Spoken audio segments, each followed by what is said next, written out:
Welcome to the kitchen with Under the Cosh. We're cooking up a storm again this week. Ready, steady, cook. John Gregory this week. I'll tell you what, you like this, don't you?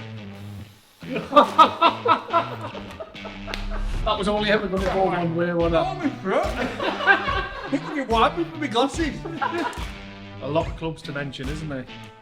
Yeah. And I can't mention any. Aston Villa manager. Yeah, Aston Villa, Derby. Wickham manager. Wickham as manager. QPR. India. King of India. Oh, I went to India, didn't Lovely. Went to India. England, yet another England international. Yeah. That Aston Villa team, by the way, we're talking Stan Collymore, Ginola. You can't concentrate just to eat the cream, can you? I've never seen you so happy. Coffee? 2 sugars.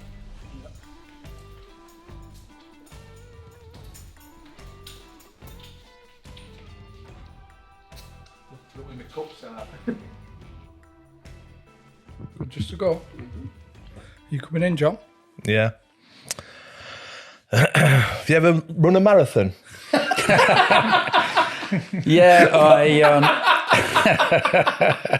What a start! Well, I know it's not the question that I've ever asked before, but well, we obviously know there's a story leading into it, don't we? Yeah, I ran my first one in 2000. And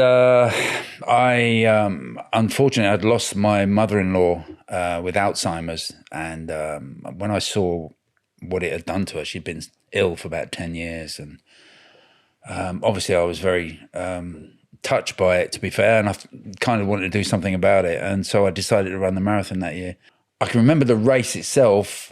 I say a race, it wasn't. I wasn't exactly racing, but we'd obviously, it was in April. We'd qualified for the FA Cup final. We played West Ham the day before. I stayed over that night in London and went straight out to Blackheath, obviously for the start. And we started off, and we'd gone about 5 or 6 miles, and I saw this bald-headed guy in front of me. He was about 30 metres ahead of me, and he looked like Luca Vialli from behind. And obviously we were playing Chelsea in the final. Luca Vialli's the manager of Chelsea. And in my head, my little thought process is going, if I don't catch him, we ain't going to win the final. So I need to get past him. I've got to get past this Luca Vialli. And I never did catch him. I didn't. I tried and tried and tried. And obviously they beat us in the final as well, 1-0. Think it'll cost of that? But yeah, little things like that. I mean, sometimes, you know, it's all superstitions and everything. So on the running, I got beat by Mr. Tickle. Did it turn into a sprint finish? It was a sprint finish down Pall Mall, you know. I'm going down Pall Mall, sprint finish. And suddenly I heard shouts from all the people that are lined at the side, all the fans and supporters and that, shouted, "Go on, Mr. Tickle." And I'm thinking, who the fuck's Mr. Tickle? And then suddenly he ran past me. So it's sprint finish to the line, and yeah, so I got beat by Mr. fucking Tickle. I didn't give you one on weird parts. On the run, yeah. So I obviously wrote to all the managers that year, all the managers in the Premier League, and made them aware of the charity I was running for, and if they'd like to make a donation. Out of the 20 managers, 19 of them obviously replied, and they sent checks through, and over a period of a couple of months leading up to the marathon itself, I was getting donations from the Premier League managers. And you know, I'd come in the office one day and my PA would say, "Oh, Sir Alex Ferguson has sent a cheque today," you know, and I immediately want to know how much it was. And she said, "Oh, he sent £1,000. So I said, "Oh, fantastic." Add that to the total, you know, and various other managers were sending £1,000, 1,500 quid, 500 quid. And then one day I walked in the office and my PA, Debbie, says, "Oh, we've had a cheque come in from Mr. Arsene Wenger." I said, "Oh, how much is it?" She said, 25 quid. Oh, Arsene. I said, "How much?" I said, he's missed off a couple of noughts there, I think. You know, but yeah, so Arsene had really splashed out. Sent me 25 I think I'd quid. have sent it back. Mm-hmm. Yeah, thanks, Arsene, but no thanks. If we take it right the way back, Northampton, how did that come about? Starting there? I was a 13, 14-year-old kid playing football in the school team and in the county team. And I grew up in Cambridgeshire, which is not a real hotbed of football.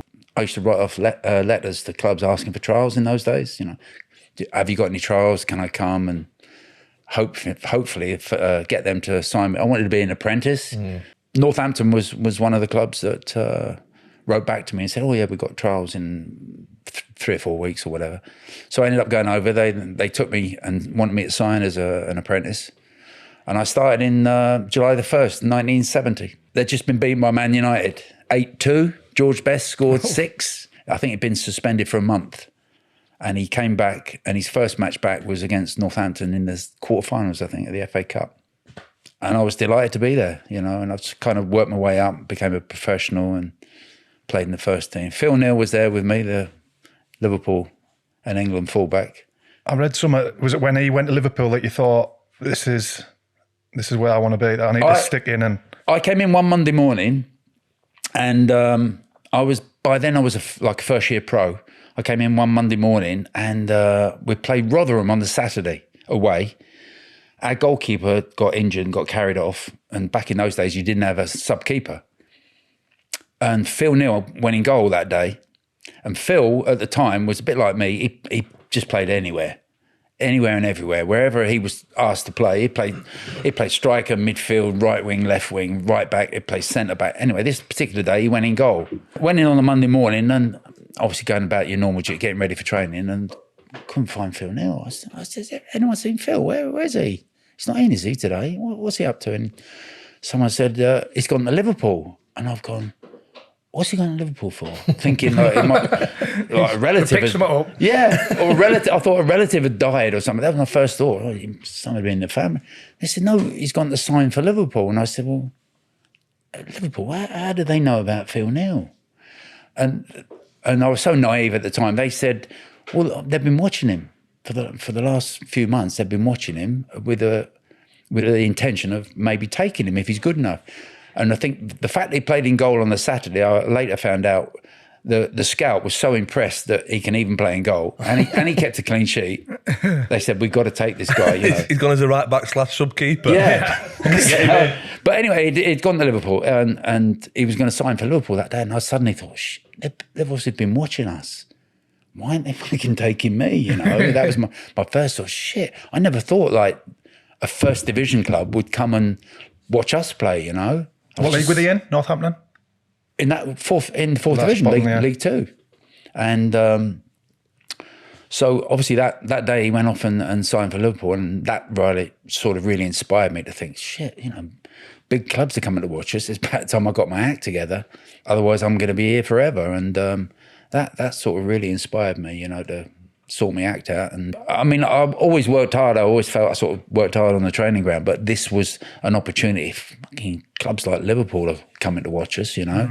There must be others.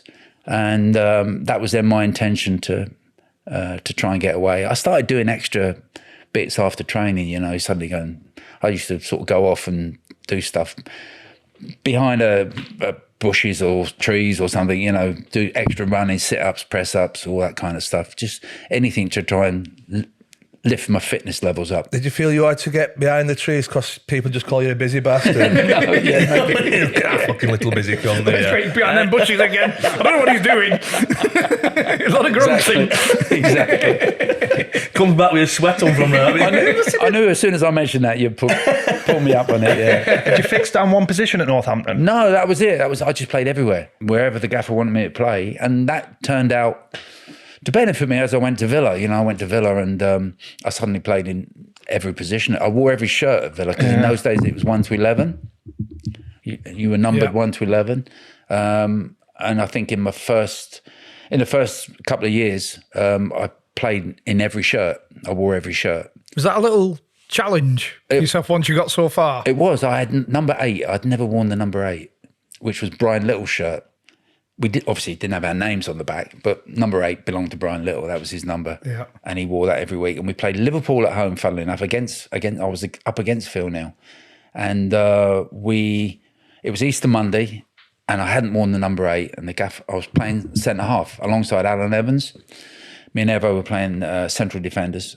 And I went up to Roy McLaren, who was the assistant manager, and I said, is there any chance I can wear the number 8 today? I've never worn the number 8 and I need number 8 to get the set. He said, you better ask the gaffer, Ron Saunders, you know. And I thought, oh, fuck me, no chance. So I bottled it really. I thought, I can't ask the gaffer because he'll just go mental or tell me to fuck off or something in his usual manner. And I actually found the courage from somewhere, went up and asked him if I could wear it. And he said, yes, make sure you win. You can have number 8 on. That completed the set. I wore the whole outfield numbers, you know, from 1 to 11. Did you win?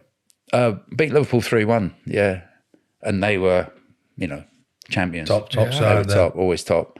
Did it get to the point, though, where I know you said it was a benefit to play in different positions? Did it ever get to the point where you thought, I want to get fixed down in one? Yeah, and obviously as I progressed, as I got older, I kind of wanted to play in one position. Funnily enough, I went to Brighton as a right back. They signed me as a right back. I ended up in centre midfield. Then I went to QPR and Terry Venables played me at right back to start with.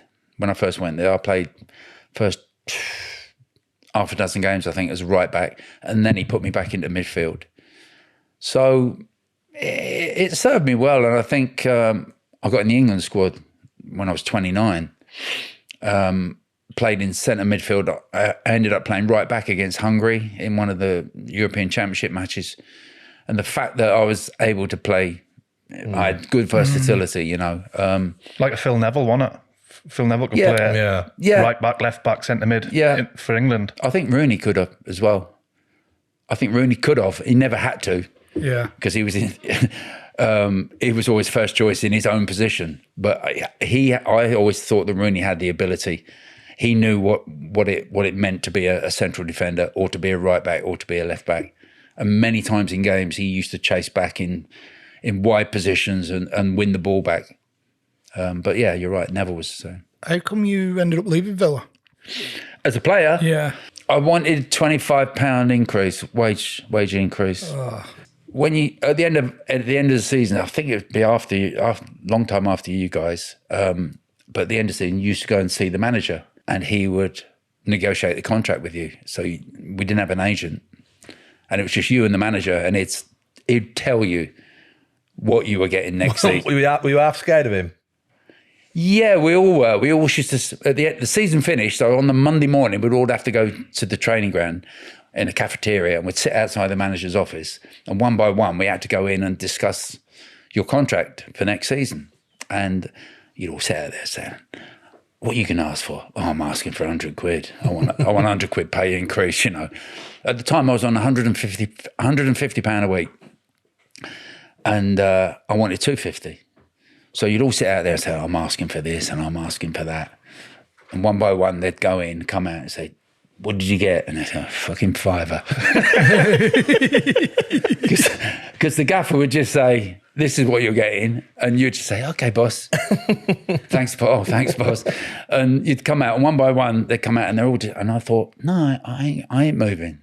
I want £100 increase. That season, I played 40 matches for the first team. I've missed 2 games through suspension. I'd been captain twice when Dennis Mortimer was not playing, when he was injured. And the top wage was £250 a week. And that's what I wanted. And I went in and he offered me 225, which was a 50% increase on my salary. And I said, no, I want 250. I said to him, there's about 5 players here that are on £250 a week. They didn't play 40 games between them last year. Most of them been injured and they hadn't played the games. So I said, I played 40 games for you last year, Gaff, and I want 250. And he said, well, you're not getting it. You're getting 225. And that was Ron. He would not move. And so I said, well, I'm not signing a new contract. I'll just stay on what I'm on. And on the Saturday, we were all flying off to Mallorca for a week's holiday. Week's piss up, basically, end of season. And I said, by the way, I'm not going to Mallorca. I ain't coming. Not unless you agree to give me 250. And he said, no, you're not having it. And I said, well, I'm not coming on Saturday. He said, you are. It's all booked and paid for. I said, I ain't coming. No way am I coming. You're showing some bollocks here, by the way. Yeah. I tell you what you are doing. You cut your nose off to spite your face. Yeah, exactly. I'm going on that fucking Magaluf trip. You know what I mean? I'm not bothered about the contract bit. I'm going to Maggers. So that was it, really. And anyway, I just said I ain't signing it, walked out. And 2 weeks later, he sold me to Brighton. And you just playing hardball. You didn't want to leave. Oh, I didn't want to leave. No. I was very happy there. Yeah. Very happy. Aston Villa, 25 quid. Well, no, we were on about this last night. Get that for a marathon.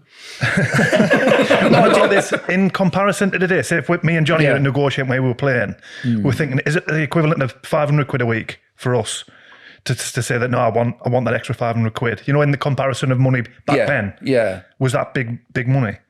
Oh, it's big money. Yeah. I mean, I was on 50 a week at Northampton. I went to 100. When I signed for Villa, he doubled my salary basically. And then after my first year, he upped it from £100 a week to £150 a week. He gave me a 50% increase. And in his mind, he'd put me up another 50% at the end of that season to 225. And I wanted 250 because I knew that was a top wage. And I couldn't understand how he wouldn't give me the same wage because I was playing the matches. I was playing 40 games a season, all over the place, left back, right back, centre half. I played up front one night at Tottenham in Ardelia's and Ricky Villa's home debut. I played number 9 that night. We beat Tottenham 4-1 at home in Ardelia's first match at White Hart Lane in '78. You weren't even born. So I just said, that's what I want. And like I said, a couple of weeks later, I got a phone call. He said, Brighton have phoned. They just got promoted, Brighton. For the very first time, they were playing in the top tier of English football. And they wanted to make me their new signing, the record signing, 250 grand they'd offered. And Ron said, do you want to speak to them? I said, yeah. And I got £285 a week. And loads of bits and pieces, signing on fees and all that shit. And it wasn't I mean, it wasn't really about the money. It was just about, hang on a minute, I've worked my nuts off this season. I just, out of respect, I think you should give me a bigger salary. But so that's still, like, in comparison, 250 grand you've signed for, and you still, I say only, on 275 quid a week. Yeah, like, but that was like the top salary. It was. Did Villa win the league like the next year? The following year, 81, they won it. I went in 79. Yeah. And I missed out, really. I mean, you mentioned it earlier. Did you regret it? Yeah, I did. Sort of 2 years later, they were champions of England. And 3 years later, they were champions of Europe, winning the European Cup. So, you know, I look back on it and thinking, maybe I did rush away a little bit too quick. I'm not saying that I'd have been in the team. I'm not saying that I'd have been in the team because obviously I moved out. Desi Bremner signed as a midfield player. So, and he signed one or two other players as well. And obviously he built a team to win the First Division Championship in those days. And I always look back on it and thought, maybe I might have been part of it, maybe not. Mm. Feeling like winners, champs? Champions. That's what you should be feeling. Thankfully, there's Premier League strikers were took a leaf out to your Blackburn. Needless. But carry on. Under 30.5. Defence is on top this week, weren't they, chaps? Yeah. Thank you to the Fairplay Exchange for sponsoring the series.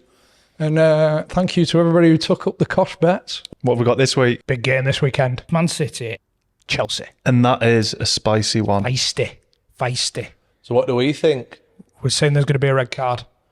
Just one red card in the game? Just a red card. 2 yellows and a red fine? Yeah, that's fine. Absolutely. Got a red card, haven't he? But there's history, isn't there? With a needle. Can we say that? I never use that term, needle. So what we're saying is... It's a popular one in the football world, isn't it? There's a bit of needle. What is needle? I don't know. So we're saying there is gonna be a red card. If there's a red card in the game, we win. If there isn't, then everybody else wins with a Cosh bet. All you've got to do, sign up, put in that code Cosh. They'll send you the bet, put your $5 on, and it's a $5 against us. Mm-hmm. If there's not a red card, you get a tenner. Remember, there's no commission to be paid as well. So there's no bookies involved. Well, that's the good thing about fair play, isn't it? No bookie. We need another bet this week between us. You could do with losing a bit of timber, John, after that holiday. Okay, all right. Am I wrong? All right, Slender. So what are you saying? Should you have a loss, a weight loss? What, over the week? Yeah. Bit of fun, innit? I've not got much to lose, like, you know. Thing is, your favourite. I think we should go percentage-wise. We haven't got any calipers. We'll go scales. We'll go old. We'll go old school. On the So scales. who can lose the most weight in a week? Yeah. Are we in? Not really. But if we're doing it, we're doing it now. Fiver who can lose most this week. Right. We'll have a weigh-in next week. Go on then. We're in. We're in. Right. So, yeah, get yourself involved. Download the app if you haven't already. Fairplay Exchange. Use the code Cosh and you get the Cosh bet. And then you can also have a bet amongst your mates. Like we are. Actually, I'm going for it. I know you're quite competitive when you want to be. Mm-hmm. And obviously, you've got to be over 18 and please gamble responsibly. You mentioned Venables before. Yeah. And there's loads of the old England lads saying Yes. how good he was. Yes. Would you agree with that? So I was 27 when I met him. When I signed for him, I was 27 years old. And I'd been a pro for 9 years. I'd never worked with a coach before. Terry was a coach. Not so much the manager. There's lots of people. They say Fergie was a manager and not a coach. Cloughie was a manager and not a coach.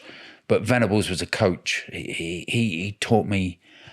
I used to go in every day. We all did. We used to go in every day and you'd be in Brighton early, and you'd see Terry was out on the training field putting out the cones and the discs and the bollards and everything and all the footballs. Everything was all organised and you just think, oh shit, I wonder what we're doing today. Oh, what's that he's doing? I've never seen that before, And honestly, every day was something new, something different.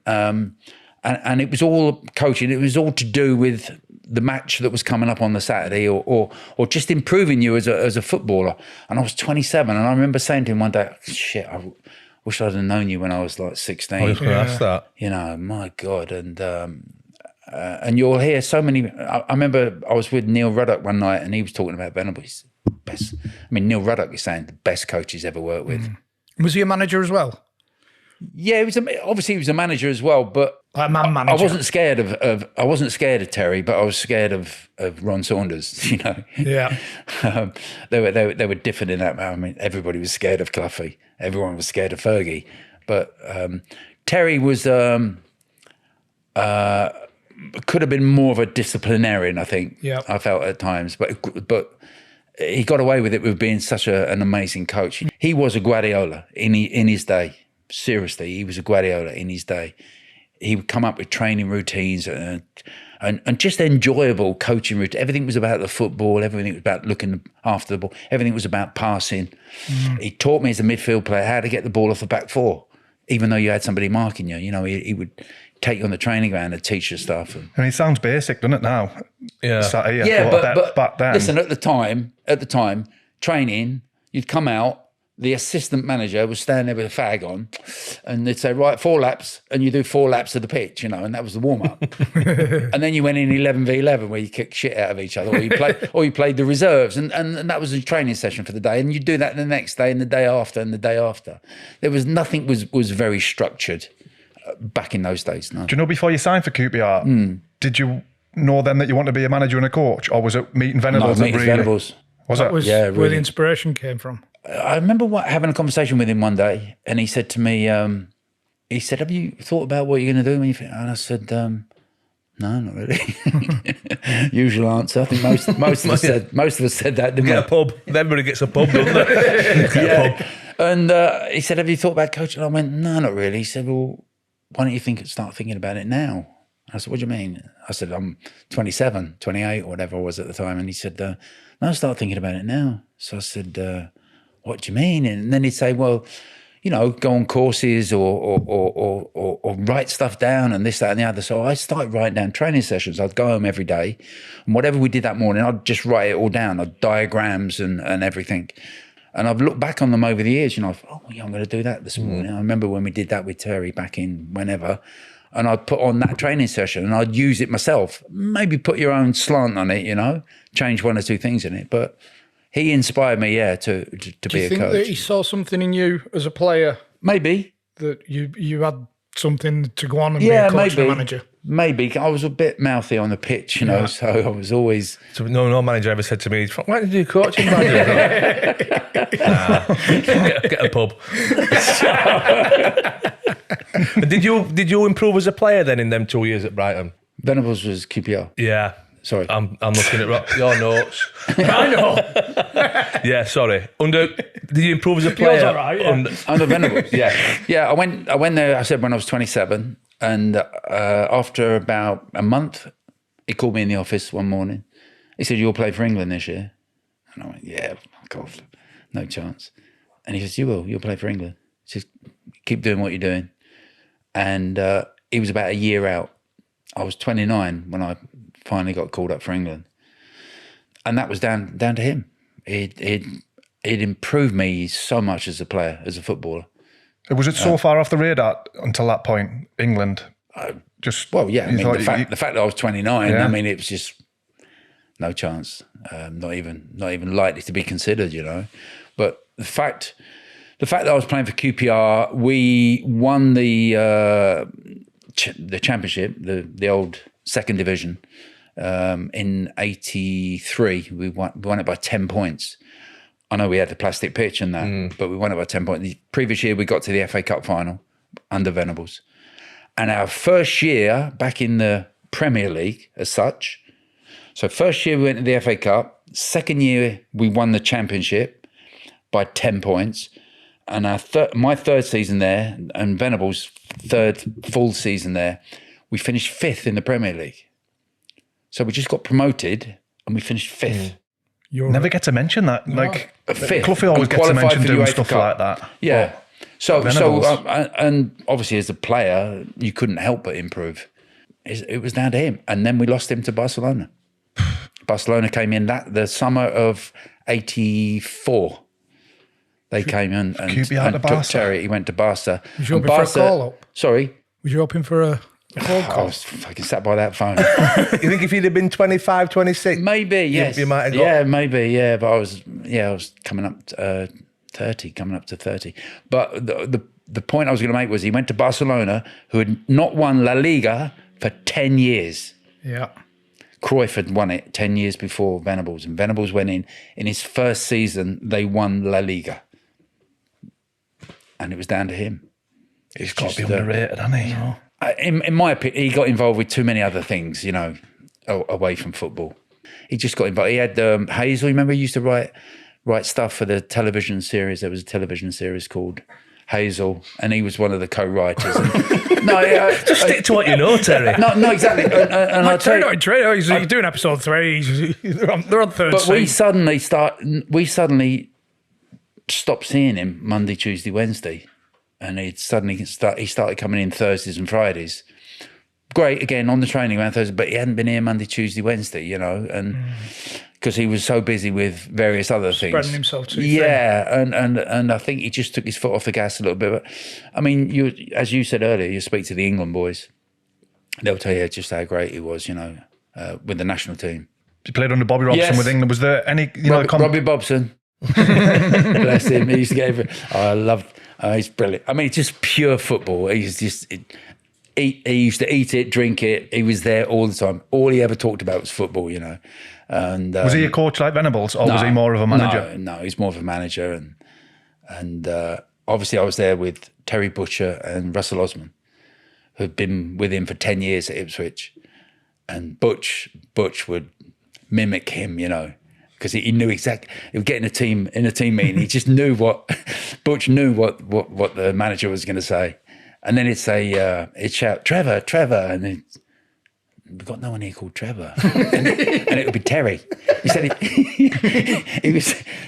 he'd go, what, me? And he'd say, yeah, you. And it would be he was calling him Trevor. He used to get all the names muddled up. And he had him for 10 years. And he had him for 10 years. He said, it's all right. He calls me Trevor every now and again. But yeah, it was brilliant. Very, very passionate. We sat there, we were playing Denmark European Championships at Wembley. Mark Chamberlain was playing right wing. John Barnes was playing left wing. And we had another player in the squad called Alan Devonshire. You remember Dev? West Ham boy. So Bobby's giving the team talk, talking to me and Ray Wilkins. We're in centre midfield. He said, get the ball out of Barnes here and get it out of Dev. Get it out of Dev, and then just get these two fullbacks that are weak, you know. Just get the ball out wide. Get it out to Dev and get it out. And we're thinking, Dev's not playing. Mark Chamberlain's playing right wing. And he keeps going on about, getting his ball out to depth. So we all suddenly start looking at each other thinking, maybe he's changed the team. He's decided to play Alan Devonshire. So in the end, Don Howe, who's assistant manager, had to say, boss, you keep mentioning Alan Devonshire. Is he playing on the right side or is Mark? He said, no, Mark Chamberlain's playing on the right side. Okay. So, but that was his, he just, terrible with names. He used to get everybody's name wrong, but a great guy, very passionate about football. Like I say, he just lived and breathed football the whole time. Going into management, did you see that you needed to almost reset your apprenticeship? You know, working as assistants, coaching. Did you see that as a because some players now get the job straight away, don't they? Straight into management. Yeah, Chris Waddle went straight in at Burnley. Yeah, as player manager. Didn't last long. Didn't last very long. No. Never had another job, did he? No. Barnes? John Barnes went straight into it. Yeah, they're two outstanding players that spring to mind. You know, not even modern. You know, Frank Lampard, Wayne Rooney. Players that are just straight in at the helm. Brian Little saved my life. I finished playing, and he rang me and he said it just took over at Leicester, and he said, "What are you doing with yourself?" And I said, "Nothing." He said, "Come up and see me." He said, "I might have something for you." So I just went up and sat with him, and he offered me a job there as first team coach with Alan Evans as assistant manager, and the three of us, ex-Villa boys. And I just sat there with him, and I was just thinking, I'm just going to sit and watch and listen and see how he does it. He'd been at Darlington before Brian had, and he got them promotion, and he'd been very successful. That's why Leicester took him. That's really what I did, and we did it for 3 years. We got to 3 playoff finals. Got beat in the first 2, and then the third one against Derby, we won and got promoted. Went into the Premier League with Leicester. And Brian was obviously been very successful there. And I just watched him, how he dealt with everyday stuff and how he dealt on the training ground. The fact that there was 3 of us that all kind of knew each other, we all got on well. I was a midfield player, Evo was a defender, and Brian was a striker. And as a coaching setup, it was perfect, you know. And that worked. And then we went across to Villa, and I can remember saying, he wanted me to come with him. Brian said, "I want you coming with me to Villa. Me, you and Evo, we're going to go there." All ex-Villa players as well. So we knew that we'd be welcomed. And I said to him, a couple of years down the line, I might want to go and do my own thing. You know, I might want to just have a go. I said, I've sat and watched you for the last 3 years, and I'll sit and watch you. I'll commit myself to 2 more years with you, but I might just want to go off. And he just said, if you get the chance to go somewhere else, it means you've done a good job for me. And I shall make sure that Deadly doesn't ask any compensation for you. So, and I did a year and 11 months with him before I went off to Wickham. Yeah. But I did sit and watch him. I watched Brian, how he dealt with everything. Just listening and learning of how he did things helped me enormously when I eventually went out. Was that a shock to the system then when you went? Obviously, you've been around it so much, but when you arrived at Wickham, what was involved? Them players knocking on the door, was it? I dealt with it better. I dealt with it much better than had this been my first job. Yeah, you know, I dealt. Had I just come off the football pitch as a player, and suddenly gone into the dressing room, because you know, you've been there. I used to, as a player, I'd walk in the dressing room and it was like everyone's taking the piss, we're always having a go at each other, laughing and joking and everything, you know, what are you up to tonight? Oh, I heard you was out the other night, you, whatever, all the stories going around the dressing room. When I walked in as the coach, it shut up. It suddenly went quiet. Because they're obviously talking about me or the coaching, something to do with, you know, the management. They're talking about us. And you walk in, it suddenly go quiet. Suddenly you become the enemy.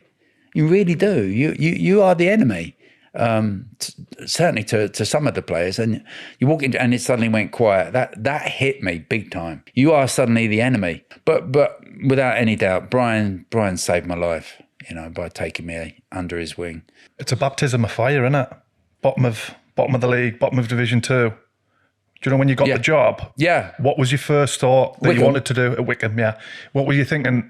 Morale's obviously low. Yeah. How am I going to get these lads up the table? What you're not prepared for is the questions. It is like you are the decision maker. You say what time we're training tomorrow. It's down to you. It's not down to anyone else in the club. And they're at your door every 2 minutes. What time are we training tomorrow? What time are we leaving on Saturday? What time's the bus going? What colours are we wearing Saturday? Oh, we need to wear blue. We can't wear blue because they wear blue. You're telling the kit man, or he's asking you what kit you're going to wear Saturday. Then you got all the media stuff. I know Wickham, not a massive club, but there's still local media to deal with. It's just hundreds and hundreds of questions a day. Then you got players that want to see someone wants a day off, someone's going to a wedding, someone's going to a christening. Can I have Monday off? And it's constant. Saturday night, if you've lost at 5 o'clock Saturday night, mate, that is the worst place in the world to be. Did you take it on with you?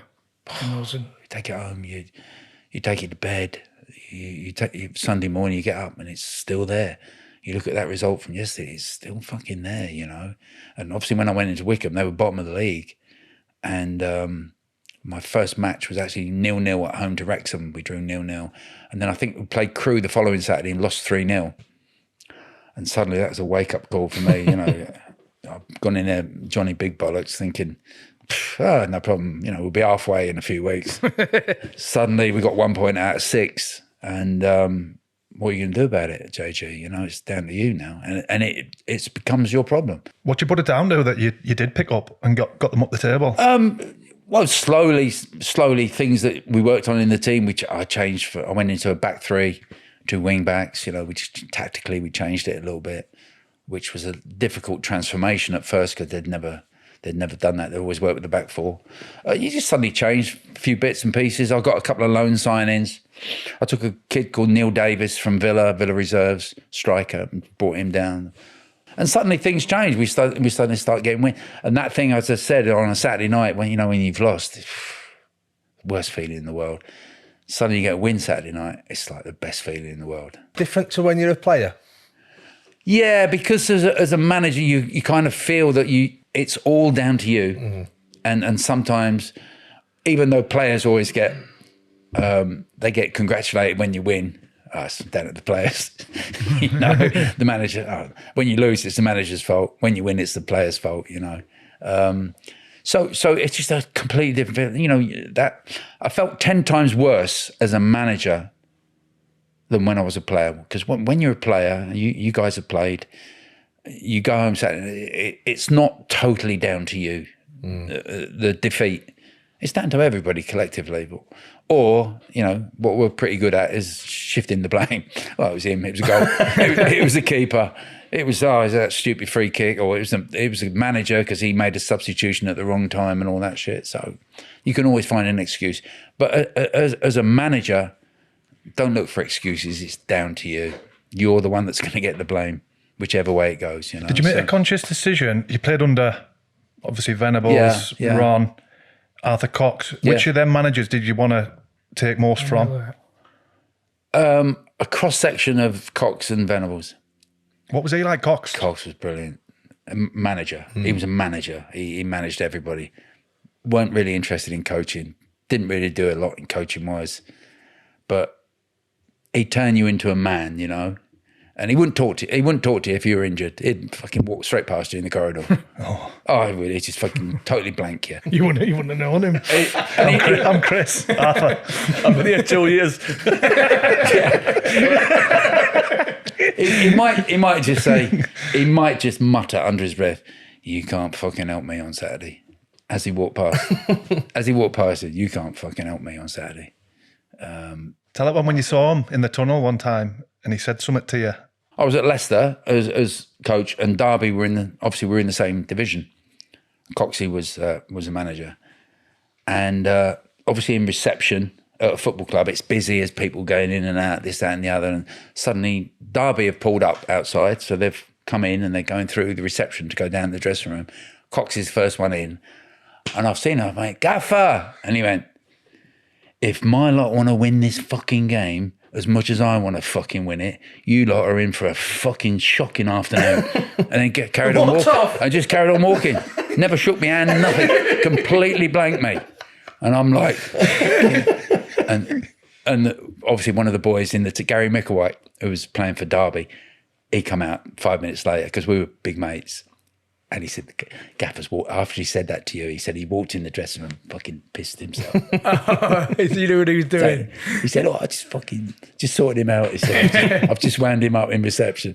But that was him, though. He was a great man motivator as well, you know.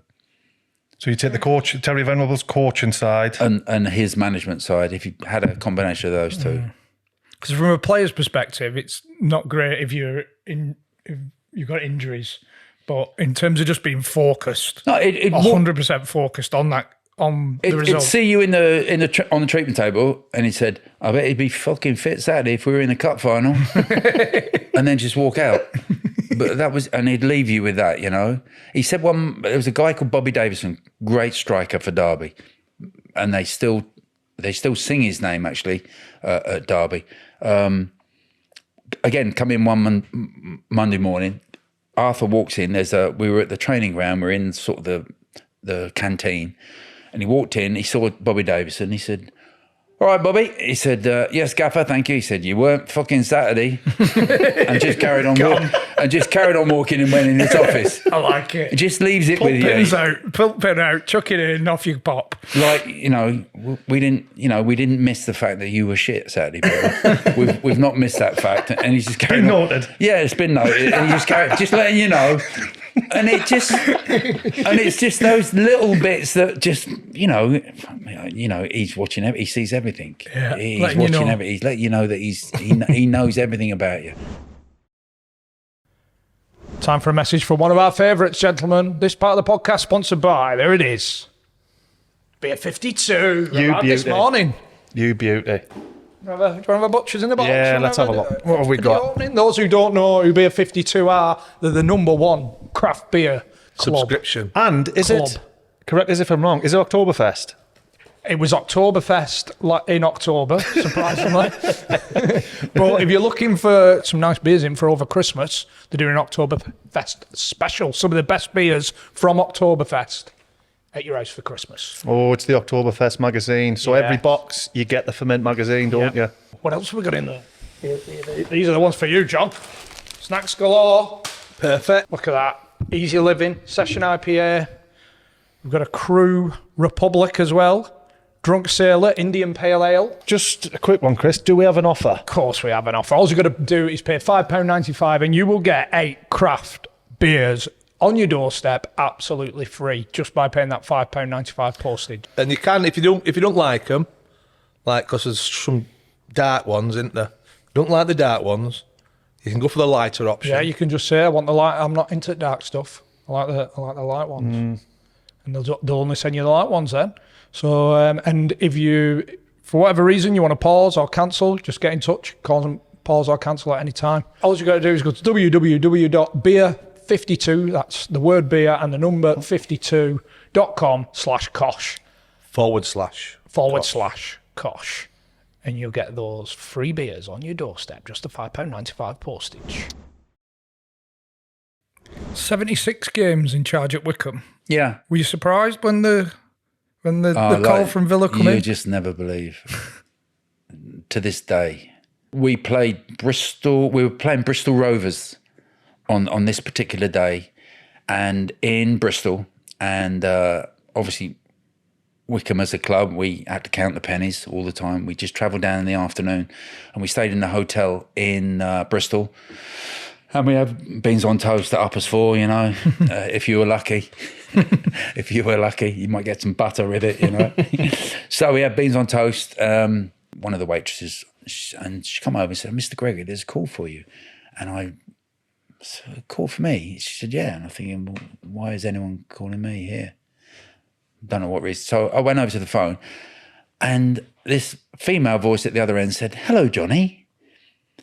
And one of the only people I know that called me Johnny in that manner was Marion Stringer, who's secretary. She runs the club along with Steve Stride.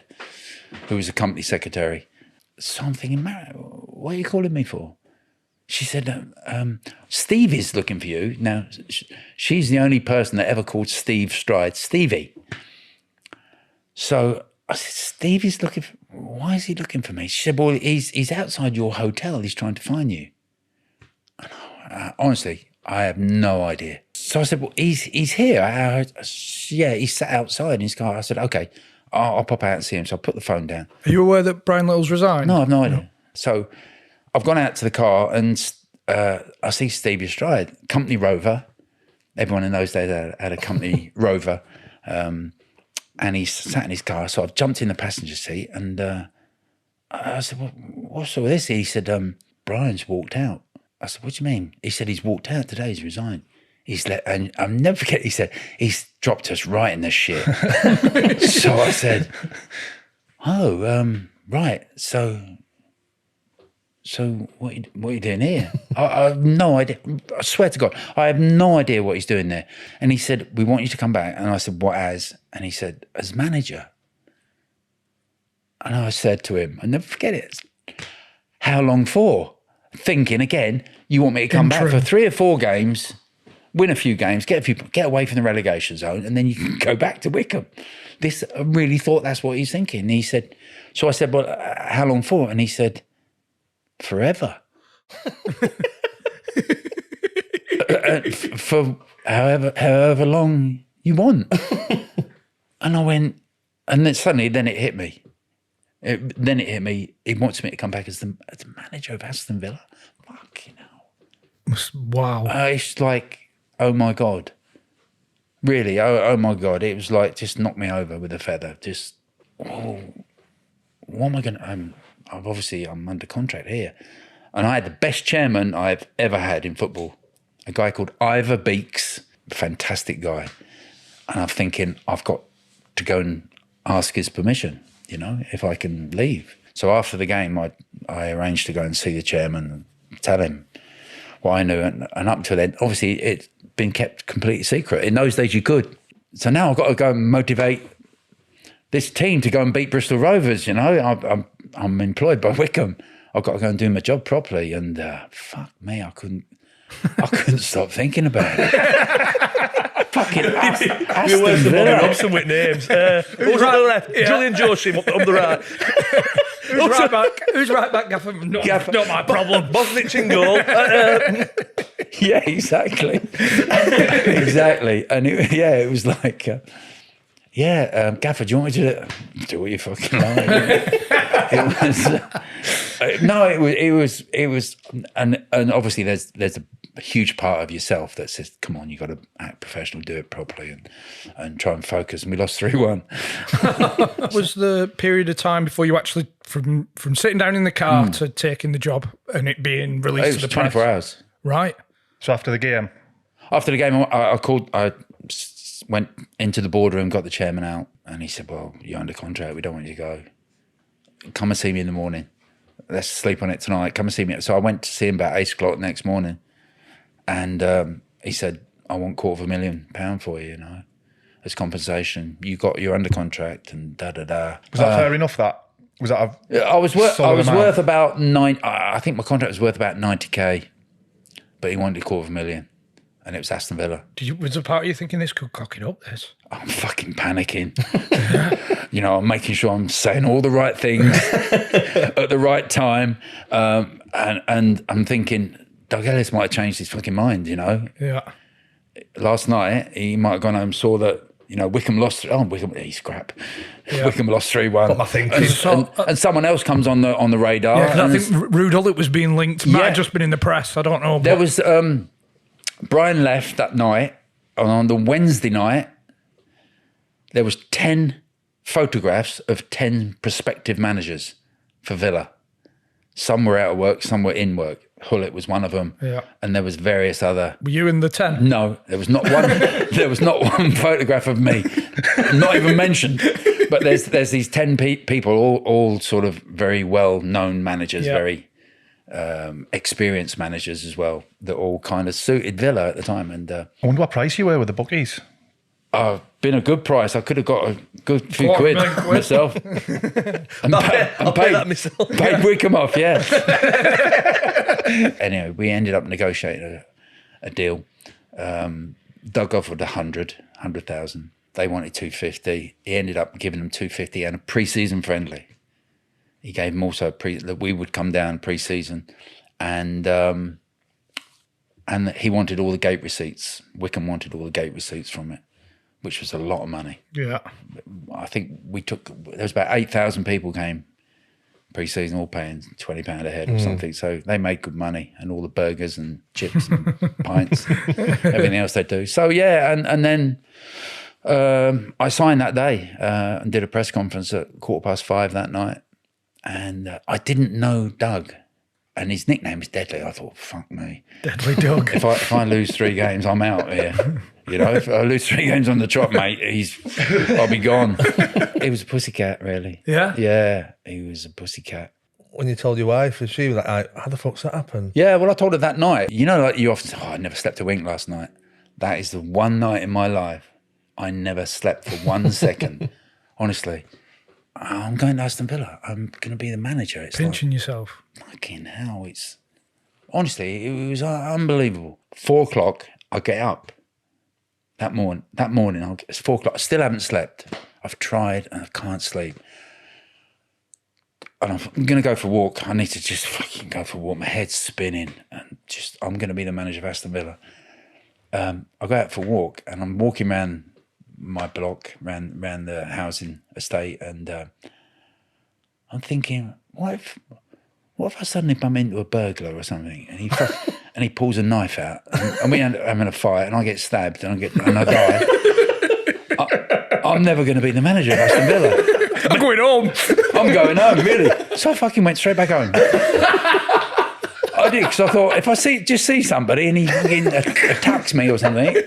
So I'm thinking, I'll never be the manager of Aston Villa. And I was just churning over everything in my head, mainly about the huge prestige this job brings, you know. And the pressure. And the huge pressure, and he's asking me to come and save them from relegation because they were heading that way and things were really low in the club and the dressing room and everything. But the expectation will still been there because they finished 5th the season before, didn't they? Yes. Under Little. Yes. So even though they're struggling, there's still that expectation to get absolutely straight back up there. And you know, obviously we went in and we won. We won a lot of games, and suddenly it all changed. I mean, I knew the players. There was only one player that was different. Was Stanley Victor. He was the only difference from when you left. From when I left. 16 months. I'd left 16 months before. And all the players were still the same. You obviously did manage to lift it. Yeah, that 3 months from 13th to 7th. Finished 7th, Europa Cup spot. Which I never had in my contract. Didn't think it were possible. Well, we were 16th or 17th, I think, at the time. And I didn't. They put a contract in front of me, and I said, "Give me a pen, quick, give me a pen." The burglars didn't get me. Chairman, sign this. Chairman, sign this quick. How did you deal with? I mean, this no disrespect to the Wickham. You know, you're saying about the queue outside the manager's office. Yeah. That queue will have been full of big names at Villa. It helped that I knew them. I'd worked with them all. So I kind of knew them anyway. Different kettle of fish though when you're manager, isn't it? Totally. But no, it was awkward. There was obviously I inherited Stan from Brian. He was the only, as I said, he was the only change from the year before, and he was very influential in the club. Not always in the right way. Not always in a good way. You know, he had there was a feeling. You know, it was awkward in the dressing room at times with Stan. He had a lot of people that didn't like him. Didn't like him because, you know, he didn't always give his best in training sessions and obviously in matches and this, that, and the other. And I got some quality out of him. I was going to say, as a manager, on the odd occasion. You're not really bothered about the changing room being divided and stuff. If he's doing it every single Saturday, you think you just got to take that on the chin. But he's fucking performing. I worked with McGrath. Paul McGrath was there under Brian. We inherited him when we first went in there in '94. Paul McGrath was there, and Paul never trained. and he used to sit in the gym. We had a gym that looked out over the training field, big glass window.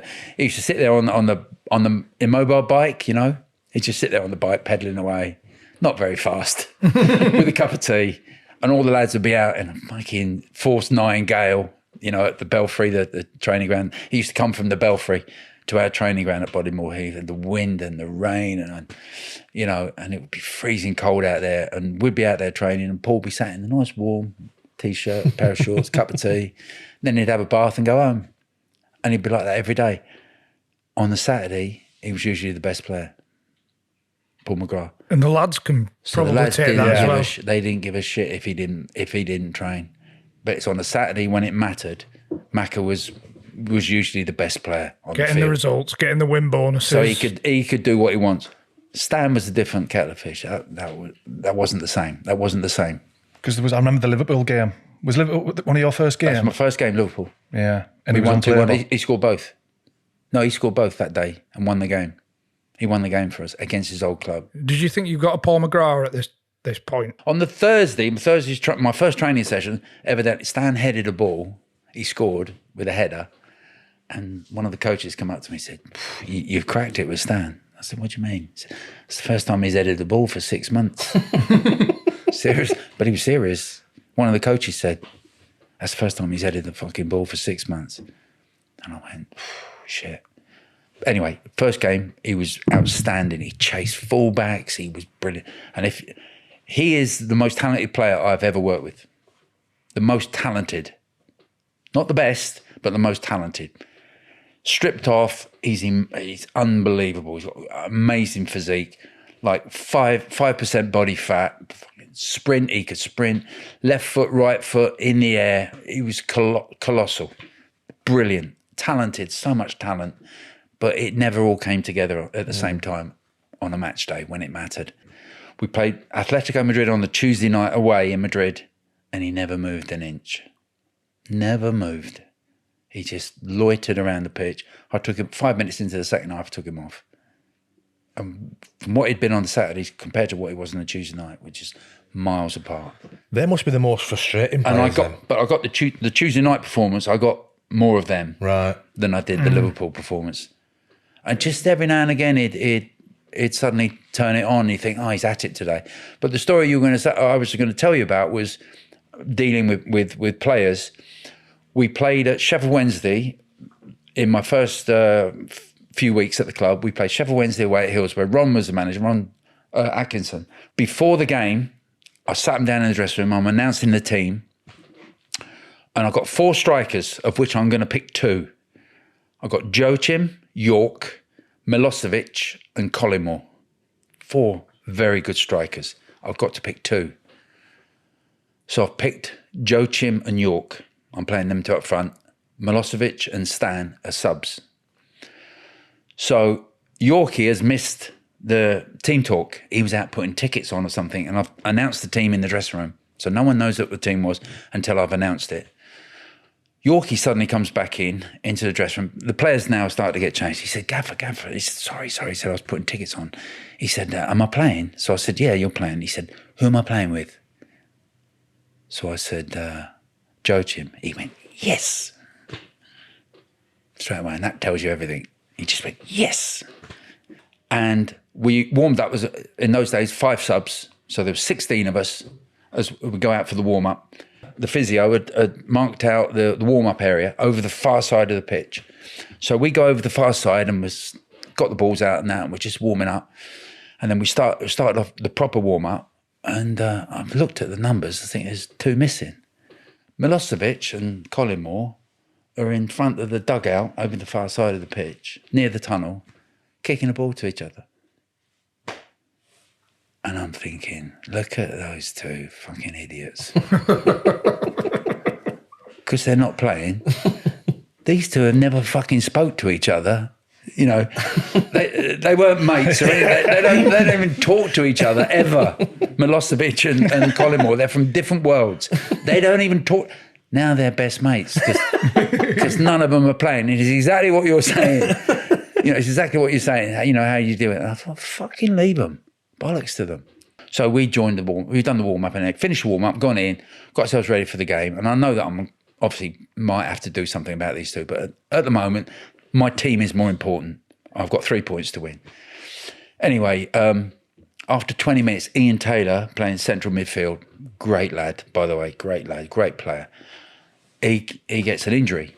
He's got to come off. So I've got to put someone on centre midfield. I've looked at the bench thinking, Gareth Barry, 17, never played in the first team ever before in his life. I've looked at him and went, come on, Gareth, on you go. And like, I could have picked Collymore or Milosevic, put them on. I thought, no, fuck you. I've got Gareth Barry, young kid. Actually, the day I signed, I think he turned 17. On you come. We stuck him in centre midfield. And he was brilliant. We won 3-1. We won 5 on the trot away from home.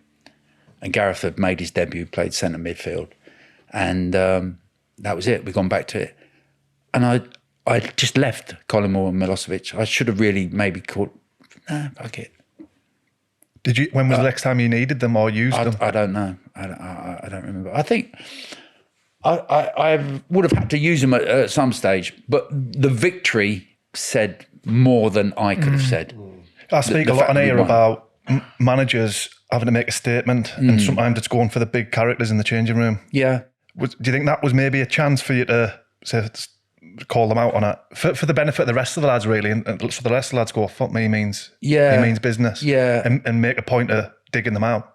I think the victory was almost like an answer. It was almost like the players were speaking kind of on my behalf, because I was pretty tight with most of them, to be fair, because I'd been there before, so I knew them all anyway, and I was pretty tight. I got on really well with everybody, and I lost it once or twice, but I didn't really have to lose it that often. I was very vociferous even during the matches, and obviously at halftime every now and again. But Stan, I'd already had so many conversations with him. Did you have sit down one-to-ones? Yeah, many times, many times, and there was demons that he was dealing with on a daily basis. Was he open in talking about them at the time? Yeah, he would. Yeah, he would sort of say, he was having a hard time with this and a hard time with that, and then of course Stan went off and had the problems in Paris with Ulrika. It's like every day I'd spend an hour dealing with stuff regarding Stan, and another hour dealing with the other 20 players. It was always issues with Stan, and obviously then that Ulrika thing blew up, and then he come back pre-season. He sort of said he's going to get his head down now, and I'm going to come back a week early than anyone else, and I'm going to come back and work hard, and this is going to be the season and all that. And I was great, yeah, I'm with you and all that. And he come back pre-season. He was sponsored by Diodora Footwear, and he's come back, and all the media found out that he was coming back a week early. So they're all at the training ground, all hid behind trees and God knows what else. Going to take pictures of Stan out on the training ground, and he wears a pair of Nike trainers. And he's sponsored by Diodora. Come on, Stan. So all the pictures of him wearing Nike are all over the newspapers, and Diodora just said, sorry, Stan, you broke your contract. End of. I think he was earning about 250 grand a year, which back in the day, five grand a week. Did that affect him again? Yeah, well, it's something else, And again, then afterwards, I need to comment on it. Why did you let Stan wear Nikes when he's sponsored by Diodora? Suddenly it's down to me. And again, it's more problems to deal with, and you want a happy life. So yeah. So we parted ways in the end. He went across to Leicester. I mean, Yorke was a different kind of problem for you, because Yorke was doing well for you. Oh, Yorke was outstanding. The reason I had a problem with Yorke, he actually said, I don't want to play for Villa anymore. He actually used that phrase, this, that, and the other. Everything was about going to United, and Mark Bosnich was at United, and that's his big mate. So there was a lot of stuff going on behind closed doors, with Bozzy and and Yorkie. So I know that Alex was speaking to Bozzy and Bozzy was speaking to Yorkie, and it's not a problem. It goes on in football. It's not a problem. But the biggest thing for me was I'm losing my best player. Simple as that. Nothing to do with the money, nothing to do with anything else. I don't want to lose this guy. When I came in, we had 11 matches left to play and we won 9 of them. And Yorkie was outstanding. Outstanding. We played at Goodison Park. He scored twice at Goodison. He was scoring every other week. Last match of the season, Penenke, Chip Seaman. It just about touched the net. It just about reached the net, you know. But only Yorkie could do that. He was brilliant. What about this for a quote, Johnny? Go on. If I had a gun, I would have shot them. Yeah. That's how I felt. Is that how you felt though at the time when he? Yeah, he kept talking about United. We'd had an offer of 8 million for Yorkie, which Doug would have fucking taken straight away. And I kept saying, no, he's not going. Basically, he's not going. I can't lose this player. He's a brilliant player.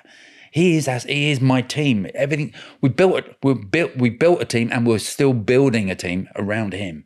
So I couldn't let Yorkie go. And Alex had been on. I spoke to Alex 2 or 3 times. He started offering me some of his squad players. You know, he was trying to move them on.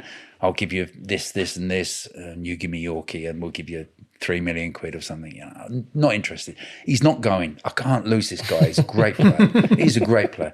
So it went on, and first league match of the new season. This is now my team. You know, we started a new season. We drew 0-0 at Everton, and he never moved an inch, honestly.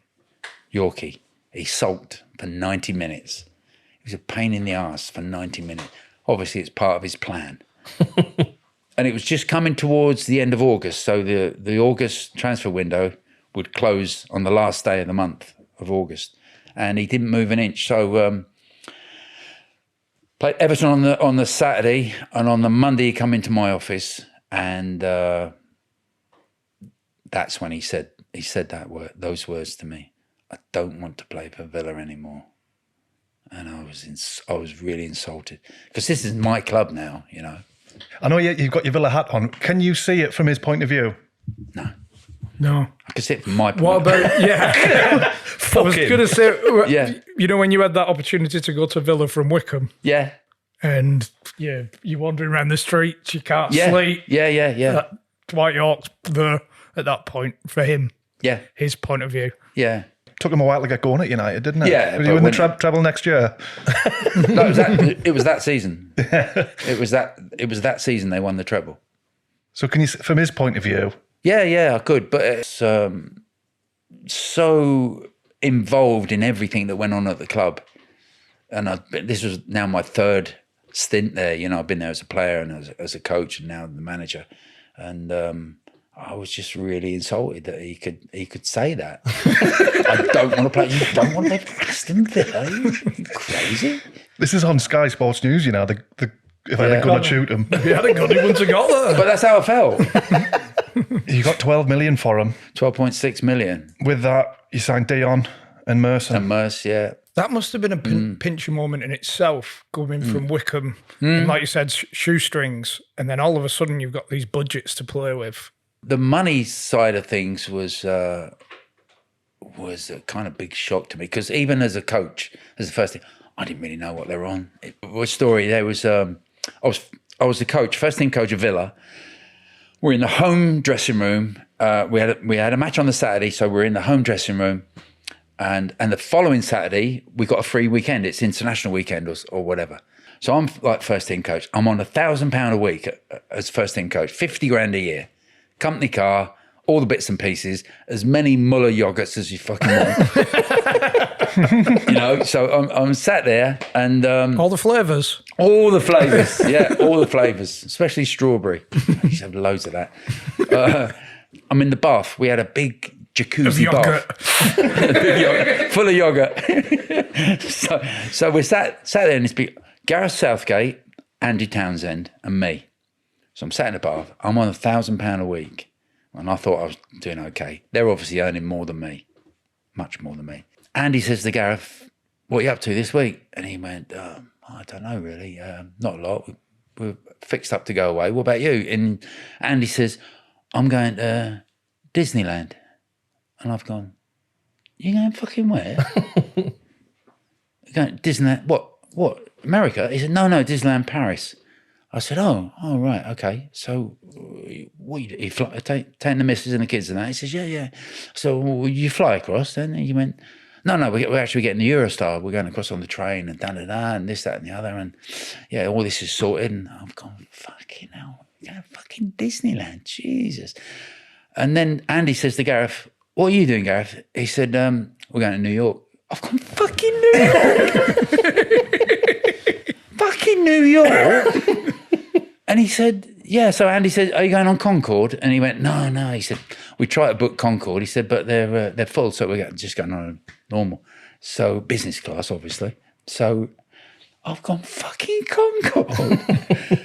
And I said, when we had a few days off, we go to the mother-in-law's. Which you did.